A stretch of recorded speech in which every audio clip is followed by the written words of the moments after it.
বলবো এখন আমার বাপদার 35। আপনার নাম বলেন। শ্রীমোহন মোহন রায়।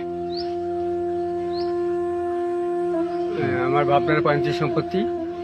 সেই 35 সম্পত্তি আবার 4 ভাই, বাবার 4 ভাই, এই 4 ভাইয়ে ভাগ করিয়ে নিয়েছি।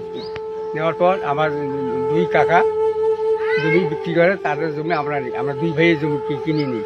জমি কিনে নেওয়ার পর ওই জমিটা আমাদের 6 শতাংশ জমি, হাজিপুরের বাড়ির পিছনে 6 শতাংশ জমি আমরা বিক্রি করছি। এখন তারা বলতেছে এই 6 শতাংশ জমি অবৈধ কাজে আমরা টাকা ফেরত নেব।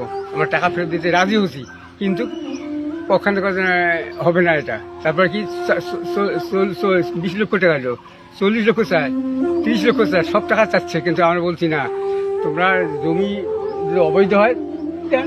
আপনার এই জমিতে 62 রেকর্ড কাদের নামে আছে? 62 রেকর্ডের সামনে জমি গেছেন, 62 রেকর্ডের পর 62 রেকর্ড পরে কিনছেন? পরে এসে রেকর্ড করে নিয়েছেন? হ্যাঁ। কত রেকর্ড করছেন? 94 রেকর্ড করছি। 94 রেকর্ড আপনাদের নামে আছে? আমাদের নামে আছে। আচ্ছা, তারা আবার কিভাবে এই জমিতে আচ্ছা, নামলো? এখন দেখেন অবৈধ কিভাবে হলো। আমার যেহেতু অবৈধ জমি, এখন আমরা কিন্তু খাইজোর আর বক্কর বলতেছে আমরা সমান ভাগ করে নেবো। নিয়ে আমরা 2 জন অবৈধ জমি, তুমি অর্ধেক খাবে, আমি অর্ধেক খাবো।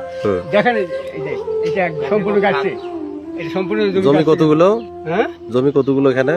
এখন ভোগ দখল আছে 1 একর 7। 1 একর 7। এটাকে আপনারা চাষ করছিলেন?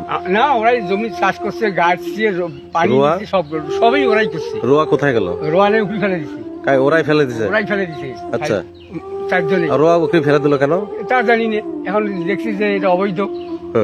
এখন যেহেতু 29 শতাংশ জমি আমার ভাই বন্ধক দিচ্ছে, আর সেক্ষেত্রে 50 শতাংশ জমি দখল করছে, এটা তো অবৈধ হচ্ছে। যার কারণে ওরা জমি উকরি ফেলে দিচ্ছে। ওরাই উকরি ফেলে হ্যাঁ, দিয়েছে? ওরাই উকরি ফেলে দিচ্ছে। এখন নামতে দিচ্ছে না? না, এখন ওরা বলতেছে তোমার জমি তোমরা গাড়ো। আমরা তো গাড়বো, যেহেতু কোর্টে আশ্রয় নিয়েছি, কোর্ট যা পারমিশন দেবে